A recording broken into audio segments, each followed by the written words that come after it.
It can't be that bad, oh, it can't be that bad, oh, it can't be that bad, oh, it can't be that bad, oh, it can't be that bad. Dude, I know it is blazing hot outside. It's not that hot, listeners. I took pre-workout earlier today. I'm still like, my heart is still really, I'm still really amped up. You're still hyped? While I was watching the last movie, I was doing push-ups. You did push-ups? That's how hyped you were?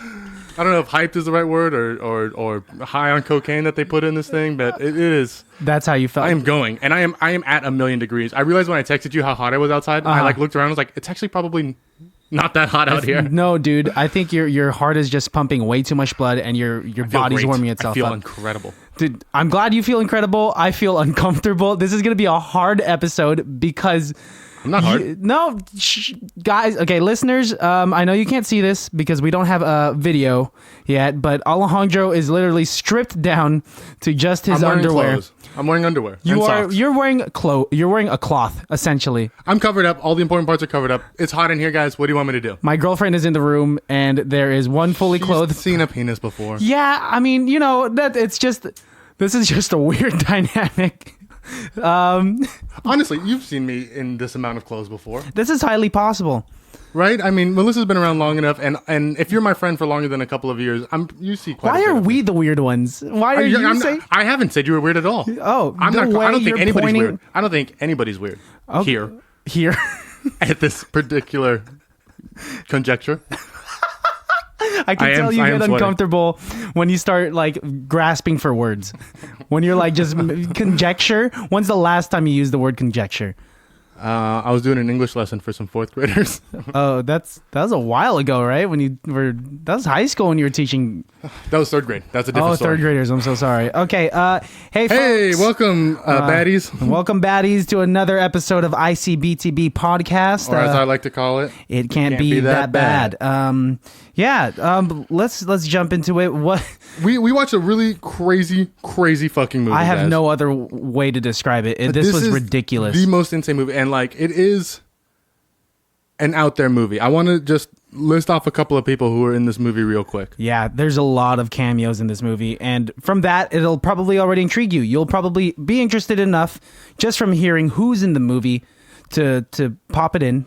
If you have the DVD. Pop it in. Is that a weird phrase? Pop it in? No. We pop in discs. I pop in discs into DVD players. We're popping it. Yeah, or you can stream it somehow online.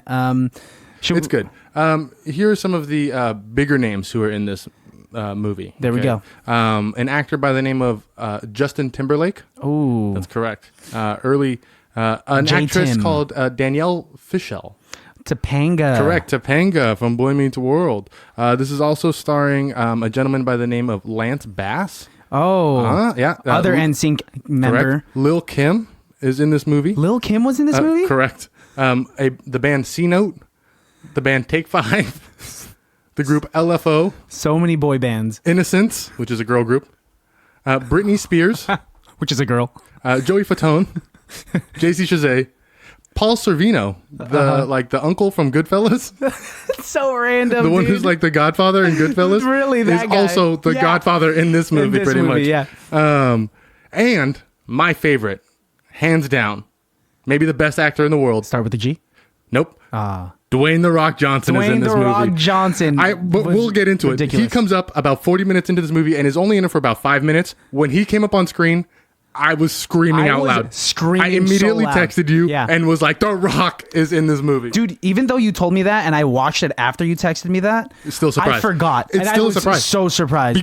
Because it's a crazy moment when he comes up. He plays a mugger. You know what I mean? He plays someone who's like, he's a bad guy.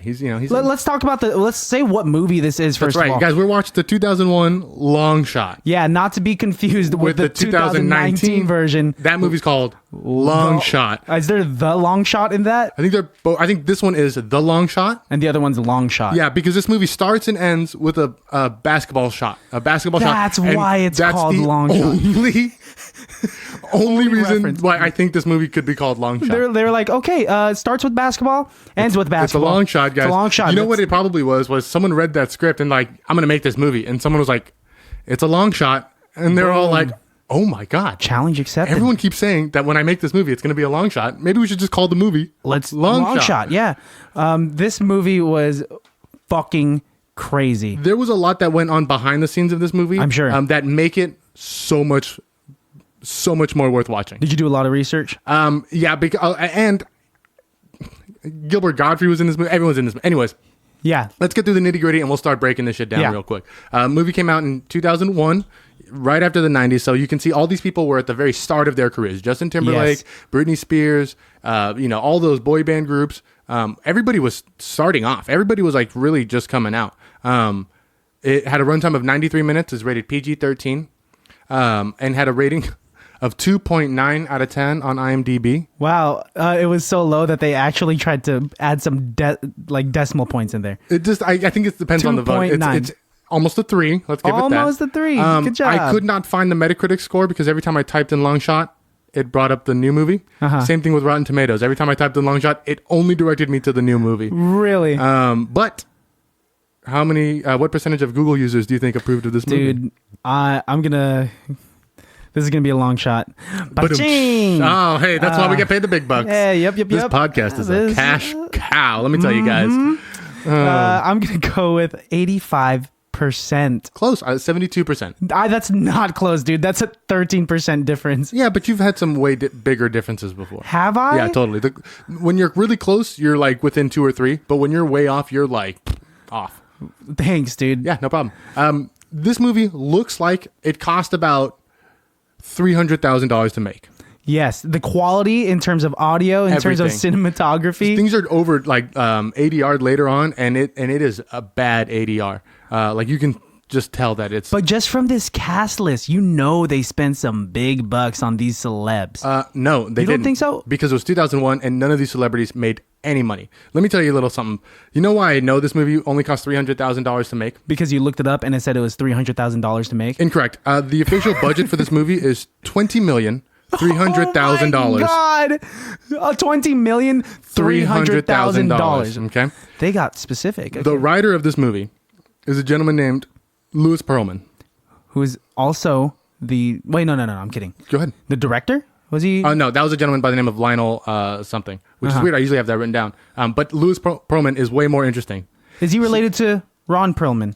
The actor? Yeah. I don't believe so. I hope not, because Ron Perlman is a way better stand-up guy than this guy. Louis Pearlman is a piece of shit. Horrible, disgusting person. Oh, wow. Okay? You looked excited at first to talk about Louis Pearlman. Continue, please. He he did a couple cool things. He's the one who brought NSYNC, O-Town, LFO, all these people, Britney Spears, Christina Aguilera, Aaron Carter. He's the reason why all these people are famous. He was a big music producer in the late 90s and early 2000s. Oh, I see. Okay. Made a bunch of money. However, in 2006, he was indicted on conspiracy charges for running a $300 million Ponzi scheme. What? That $300 million? $300 million Ponzi scheme. Which is weird because by the time he was convicted of this stuff, he was legitimately making hundreds of millions of dollars through NSYNC and Britney Spears. Like, these were big acts. Like, he backed the right horses, so to speak. Yet he just couldn't stop doing this Ponzi scheme, and he was shorting people money. He was stealing money from everything. This guy's a piece of shit. In 2008, he was convicted of conspiracy and was sent to prison for those racketeering and the Ponzi scheme. Oh my God. He died in prison in 2016. Oh my God. And a lot of people think he may have been killed in prison because right when he was getting arrested, some allegations of child molestation came out.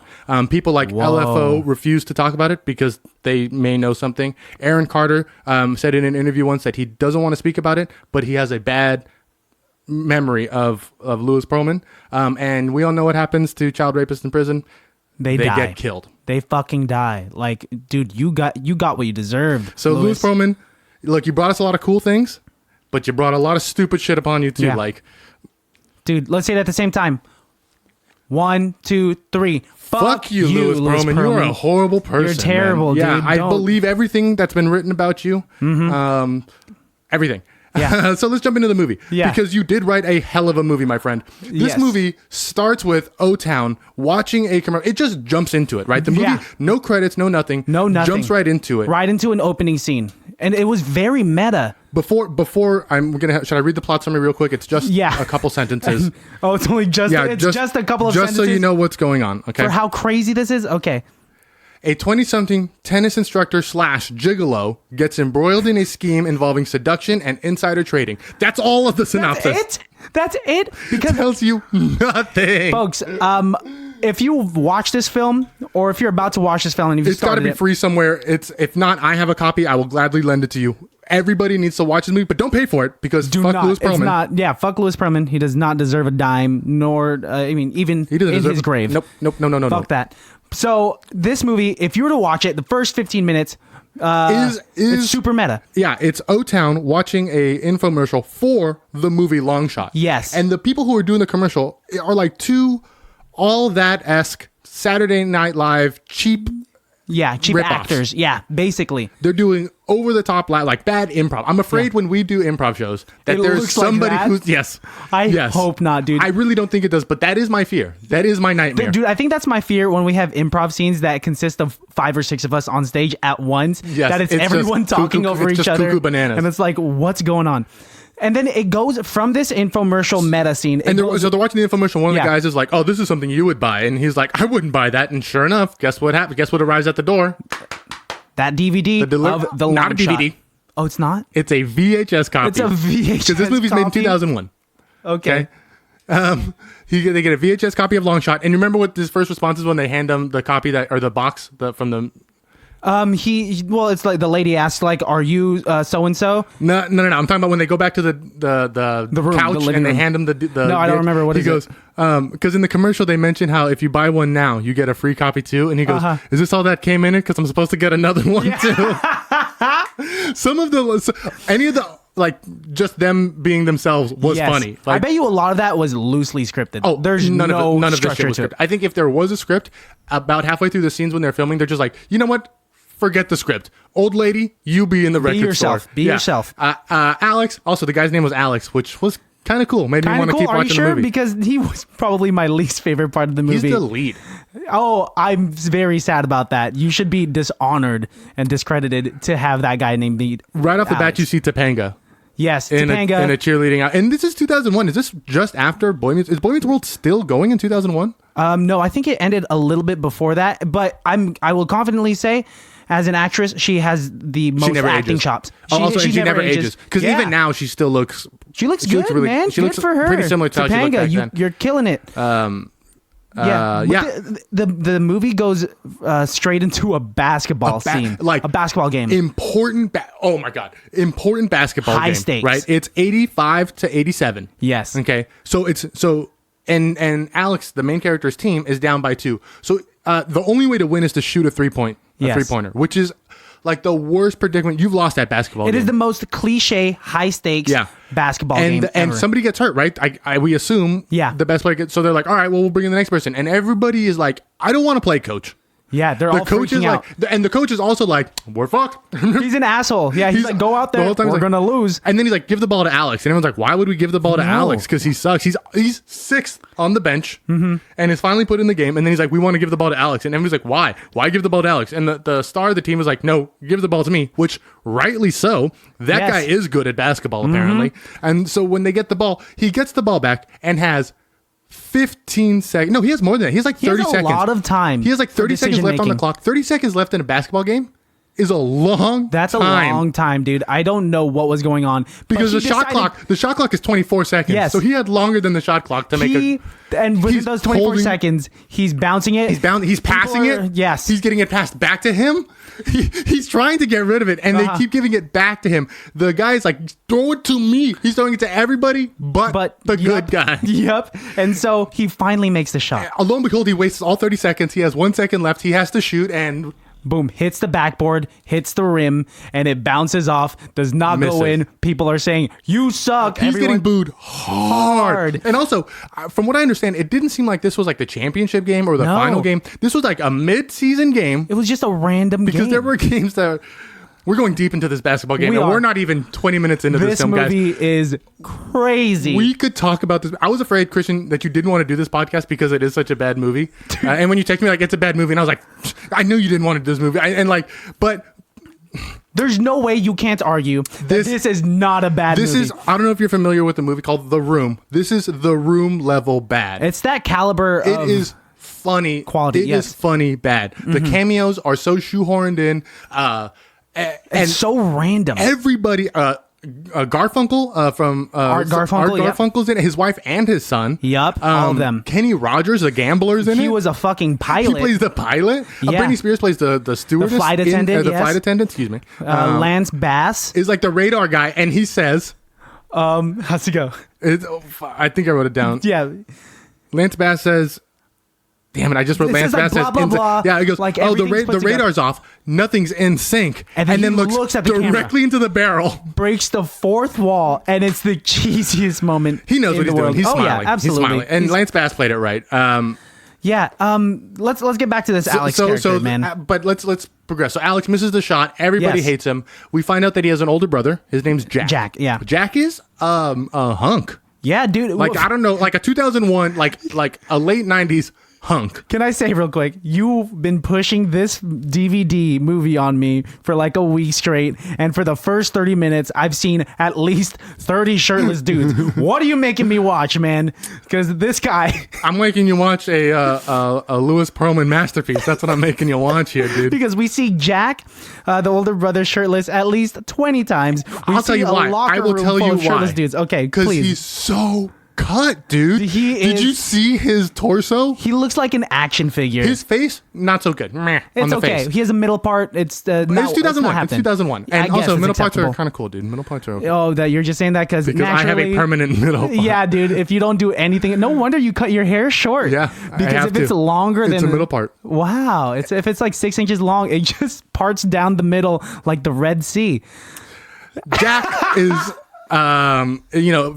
and he's also a gigolo. Yes, he is banging everybody. Everyone loves him. He's getting sexually harassed everywhere, and he's cool with it because they're also throwing him hundreds. These are just wealthy women that he's training. He is so rich, dude. He makes so much money. And it's weird because everybody loves Jack. Everyone does. Everybody hates Alex. Well, for some reason, like before the basketball game, everybody hated Alex. The bully Deke fucking hates him. That's his name. Because Deke is the boyfriend of Topanga's character, and Topanga really likes Alex for whatever reason. Yeah, I think it's to piss off Deke. I think that's what it is. I think if they would have fleshed out that character dynamic, it would have been. But even then, not just in spite of Deke, it's noticeable throughout the film that women love Alex in the music store that he works at. Yeah, and they say that too. He's like, you just got to get your confidence up. They're constantly telling Alex that he needs to get his confidence up. Dude, I don't get it. Like, these girls are throwing themselves at him, but he's just like, I missed one shot. My life is over. You mentioned that he works at a record store. Yeah. You remember who his boss is? Gilbert Gottfried.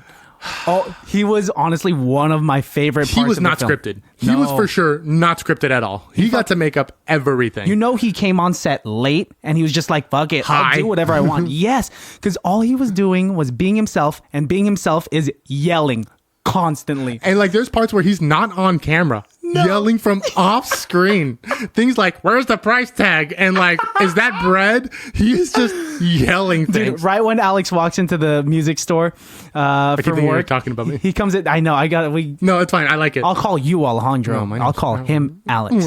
Don't cry, dude. Continue. It's but yeah, right when Alex walks into the music store, late for his shift, Gilbert Gottfried, being his manager, yells, "Congratulations, everyone! Alex is late yet again." Which I've had bosses who do that who do that kind of shit, who like make fun of you. In fact, there's one of my managers. His name was Rhett. We used to call him Rojo because he's a big fat annoying dude. I'll be playing him in fantasy football. I'll see you in fantasy football, Rhett. You fat piece of shit. Anyways, shit, dude. He doesn't know how to work a computer. He's not going to hear this shit anyways. He's an idiot. But he would make fun of people like that. And I wish he had a Gilbert Gottfried voice. I wish he had a Gilbert Gottfried voice because it would be so much funnier hearing the Aflac duck yell at you. Dude, I mean, Aflac duck. He used to be the Aflac duck. Wait, are you serious? Yeah, until they fired him because he made a shitty joke at some nightclub, and then they had that whole thing like, you could be the next voice of the Aflac duck. Oh, you remember that? Shit, I do remember that. Because they fired Godfrey, man. That's so funny, man. He was one of my favorite parts. He was with him and Paul Sorvino, the Godfather. Yes. But the Godfather was in this movie. Paul Sorvino was really into stocks. Yeah, like man. he wasn't into doing illegal stuff at all. Like he should really be pimping out Jack. He would be making way more money. Mm-hmm. Well, I mean, potentially. Yeah, potentially if he was making the right decisions in regards to these stocks. But that was crazy that he was in this film. So let's get a little bit into that. So Paul Sorvino plays a mob boss who catches Jack because Jack is having an affair with his wife. Yes. And he tells Jack, if you don't want to die, you'll do this job for me. You're going to seduce this woman in New York. Whose husband just died.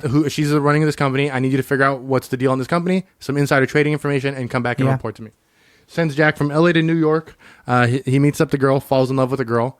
He finds out that his brother Alex is going to be in trouble. Brings Alex out to New York too. The girl has a daughter who he hooks up with Alex. So basically, Jack is with the mom and Alex is with the daughter.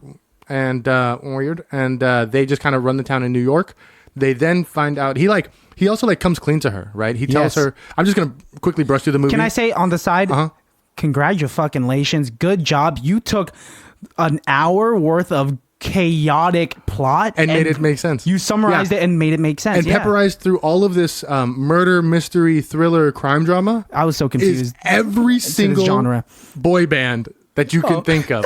Anytime you start thinking that this is going to be a good thriller, this is going to be a good mystery. This was such a confusing. Then they go to a pizza parlor and it's fucking JC Chazet and Joey Fatone making pizzas, and they cut to them like they're Muppets. You know what I mean? Like they have they're they have smacking each other. They're throwing stuff. They're super I'm not making the pizza. You know what I mean? They're throwing dough at each other. Although Joey Fatone, did you notice his necklace? He's wearing some ice, dude. He has got a Superman emblem that's all diamonds. Wow, of course you'd love that. You would wear that now. As a 26-year-old, you'd rock that. I would. If I could buy that if I could buy the one that Joey Fatone wore in the movie Longshot. Oh, specifically that. When I get rich and famous, there is no amount of money that I wouldn't spend to have the Joey Fatone Superman diamond necklace from the 2001 Longshot movie. Oh my gosh, you've talked in the past about wanting to own grills and wanting to wear grills. Please do not pair that with grill. No, do not pair that Superman necklace with bottom grill. My bottom grill would be white gold with diamonds. Oh God, I do not want to associate myself with you. If you know where I can get a grill, guys, shoot me a DM on ICBTB podcast. If you don't know where to get a grill, well, I mean, I want a good dude. You can find a grill anywhere. I want a solid person to make it. I don't want to just go to the mall and get one from a kiosk. I want a good grill made. Okay, all right. At least you're going for quality. If you're gonna do it, go for quality. You're gonna look like a fool, though. So this movie, Longshot. You always like to just move on when I'm offending you. When they're filming it, they're in New York. Yes. And Los Angeles. Yes. And then they would do these helicopter shots of the city, but it was so dark. Yes. You wouldn't tell what city. It could have been Vancouver. It could have been any city. It was so vague. No, not one landmark. Although when they get mugged by The Rock, they're in Central Park. Can I talk about that real quick? Yeah, that's one of my favorite scenes. So Alex and Kelly, they're on a date. They're on a crazy date, and they end their date off by walking in this They start at the pizza shop with Joey Fatone and JC Chazet. They go to this spring break pool party where there's karaoke. Yeah, and they're karaokeing a song that I have never heard before, and we come to find out at the end of the credits that is Alex's song when he becomes a recording artist, which we never see. It's just in the epitaph of the movie that's written out and Alex became a recording artist, and then you get to see his music video. Yeah, he's in a recording booth, and he's recording that same song. This guy's a time traveler. I don't know what's going on. So he karaokes. Yeah, he karaokes. And then they go for a walk? They go for a walk at night at this I don't know, this they're walking through Central Park. Where they are is a really iconic part of Central Park right before you get to the fountain, the main fountain right in the center of Central Park. And that scene scared the shit out of me because right when they walk into that iconic place, a flock of pigeons come out, and I'm already startled. And I'm like, oh shit! And as I'm calming down from is it also raining too? It's also raining. It's also raining, dude. Yeah. And then after the flock of pigeons leave, a scarier thing pops out. It's Dwayne "The Rock" Johnson, and he's got his hair from right after the Rocky Marciano, right before he became Rocky the heel, where he has the people's elbow and the eyebrow. This is very early. In fact, he's credited as Dwayne Johnson. Yep. He's not credited as Dwayne The Rock Johnson or The Rock. He is truly just Dwayne Johnson. His celebrity status had just 2001. started. Yeah, I don't even know. And everyone always says his first movie was Scorpion King. No. The Longshot. I want to bet it was Longshot. Dude, Longshot was his first time dabbling in Hollywood, man.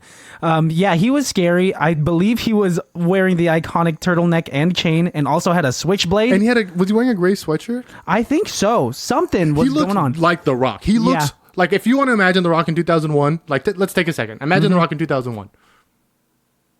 Now give him a switchblade, and that's who's mugging Alex. He walked on set. He walked up to the costume designers. No makeup, no costume. They're like, you're good. You're good. Yeah, you just look good. Hold this knife and just be scary. He's like, no, I got my own. Yeah. Oh, little did we know he was going to be the highest paid actor. If you remember, out of all of those people, he is the highest paid actor in the world. He's the most successful one. So out of all of those people, this movie started the career of the highest paid actor in the world. Yeah. Wow, Longshot. He probably gets paid $20.3 million just to do a movie nowadays. Yeah, they definitely struck gold getting him early. They must have paid him just a very low sum. They didn't pay him shit. They gave him a sandwich at the catering table. I bet you, dude, because he talks about when he used to wrestle. Like, you ever hear him talk about when he was? We're getting welcome to our podcast, The Rock Talk. The Rock. I like that, dude. Thank you. You always say I come up with bad ones. That one was a good one. That's a good one. We'll put that on our Patreon when we set that up. Take Five, the band Take Five was a halftime show. So let's progress the story a little bit more. So yes. Jack goes to the woman that he's supposed to be blackmailing and tells her the truth. He says, "Hey, I was sent here by this gangster. I'm supposed to be stealing your money, and we're gonna figure out what's going on." And she doesn't hate him. She forgives him almost immediately. She's like, "That's cool, but someone's gonna buy my company for $2 million, and I don't have $2 million. So what are we gonna do?" They're screwed. They are screwed. The stakes are even higher at that point. And so they're like, well, this is what we'll do. We'll hide. We're gonna break up. We'll figure something out. They end up, and this part gets kind of They come up with a crazy plan. Again, I could not tell you exactly what this plan is, but I think what it is they openly tell people that they're doing insider trading with the Godfather. So when he gets caught, they arrest him and he goes to jail. Which should be the end of the movie. But it's not, because they still don't have their company and they're still out $2 million. Guess what happens though? They really tried hard to fill in all of the holes in this movie. They didn't want many loopholes. No, they definitely plot holes. And so now we're out $2 million. We don't have a company, and so what happens? There's a $3 million. This is ridiculous. Full court or half court basketball shot. So Alex, first of all, he worked at his music store. Mrs. Fletcher, who's this old woman, randomly who's in other movies playing an old lady before. I've definitely seen her as the old lady. She gives Alex 2 tickets to a celebrity basketball game. A celebrity charity game. It's essentially the All-Star game. Yeah, held in a very small stadium, might I tell you. Very tiny. Very tiny. I think that's supposed to be Staples Arena. It's not. No, it's they so get small. there, and he has a butler helping them, right? And he's like, you said he brought his friend. He's like, all right, here are your 2 seats. And his friend sits down and he goes, which one of you is Alex? And he goes, I am. And he goes, no, you sit here. He makes them switch seats. That's right. So she must have known that they were going to pick him. She set it up. She was a mastermind. So they pick him. He gets the ball, and he starts having flashbacks to the basketball game and realizing that he sucks at basketball. Again, basketball hasn't really come up at all. If you just now remembered that this movie starts with basketball, guess what? We all just remembered that this movie starts with basketball. Back. Oh, yeah. This is a sports movie. So he shoots and makes it in. He makes it. And as he shoots, while the ball is in midair, everyone in the movie is watching this TV. On TV. And they're all cheering for him. The bully is cheering for him. And Jack and Rachel cheering for him. Gilbert Gottfried is watching. And he makes a funny comment. He makes the best pause. And he goes... Because the ball is moving in slow motion, as it should. Yeah, like any movie when you're trying to build suspense in a basketball shot. Yeah, it's slow. Gilbert Gottfried, he frames the unusual and he says, no ball. How do you shoot a ball that slow? Yeah, how do you do it that slow? He's still screaming. And then it cuts right back to the basketball game. We also didn't talk about how Alex and Jack are both kickboxers. That's right. What's going? There's one scene at a gym. There's one scene where they're both kickboxers, and then at the end of the movie, Alex kicks the shit out of the bully, and then he beats the shit out of the bully. And then the bully is his fan. He's watching the basketball shot, and they are cheering harder than anybody else. Yeah, they are. The bullies are like 100% down for Alex to win. Yeah, there's something up with that. Can I say something about the bully? Yeah, go ahead. The whole scene when Alex kicks the bully's ass in the locker room, or not in the hallway. In the hallway with the lockers. Right prior to that happening, so Alex's best friend is this geek, this nerd. Chip the nerd, and Deke, the bully, tries to like bully him. He says, "Where you two going? Cheerleading practice?" And Chip has the best comeback ever. He says, "Actually, yes. We're gonna help your girlfriend out with the splits." And he says, "Oh!" Smacks him in the face, and that's when the fight starts. Chip has some funny lines. Chip at the end of the movie. There's also another side character. So many stupid friends. All of the friends are the ones that progress the story. Chip stands up to the bully. Tommy's the one who buys Chippendales the bar. Yep. The wife is the one who, or the woman is the Rachel, one who helps Jack, get all the. So Jack and Alex don't do shit in this movie. No. Their friend Chip is at the end of the movie. They're at Chippendales the bar, and he's trying to hit on this woman, and he says, "Hey, my name's Chip." As in Chippendales.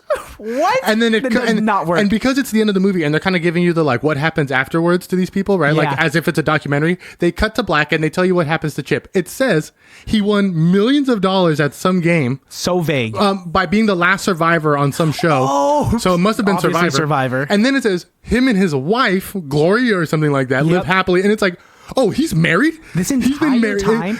We don't know who, and then it cuts back to him, and he's hitting on a different woman. So it's like we don't even know, dude. Chip who is his wife mysterious. is. Chip is a womanizer. He's a bigger womanizer and gigolo than Jack. Oh, he's the womanizer, dude. They need to make a sequel starring Chip, The Long Shot 2.